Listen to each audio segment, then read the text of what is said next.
So this will be the last video. This is the final result. I did another test here, which I'll explain in a second. So after all those videos, this is what we end up with. Now, the light reflects a bit weirdly off it, but that's because it's a small surface and it isn't perfectly flat. But this is UV resin on top of the cutout.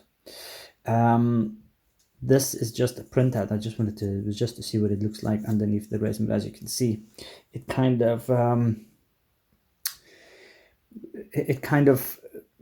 darkens the white pieces of the paper, and it would be okay, but it doesn't do it equally. So you can see little bits and bobs here and there. Anyway, so what this is now is a dark color spray paint, or whatever, it could be black resin, doesn't matter. On top of that is a sticker, which is then the letters have been cut out. Everything has then been pulled off. Then there is a layer of spray paint over it to kind of flush it, sand it down to the same level as the height of the sticker, and then that is then covered with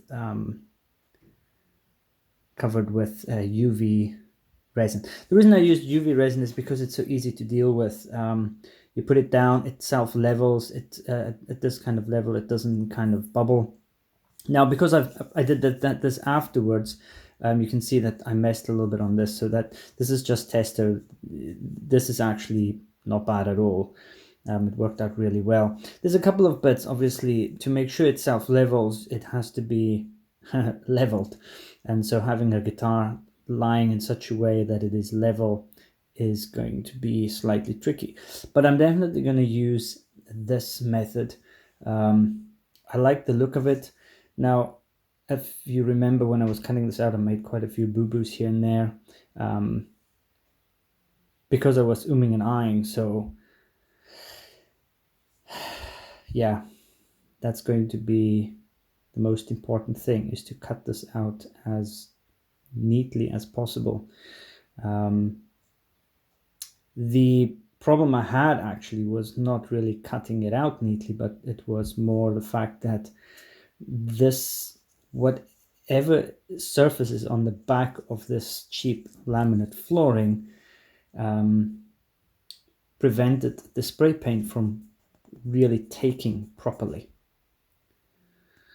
And therefore, when I was peeling it off, a lot of these little jibs and jabs are not actually from bad cutting, but it's actually because the paint underneath was coming off with the sticker. So that is something that is going to have to, well, actually, on the one I'm going to be doing is not going to be a problem, because the black is properly set. It will not come off with the sticker. Because it's a half decent paint that was obviously used on the headstock that I'm going to be using. So this is just the last one, just so you can see what it looks like.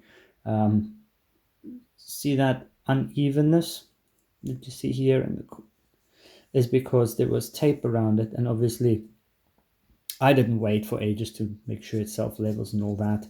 So on the corners it does kind of like a little bit of a waving, but that is not going to really be an issue on a bigger surface as long as it's absolutely flat. So that is roughly what the decal will look like, except for the rough edges, which is fixable. It should be quite a neat and tidy looking decal, and tough as nails. So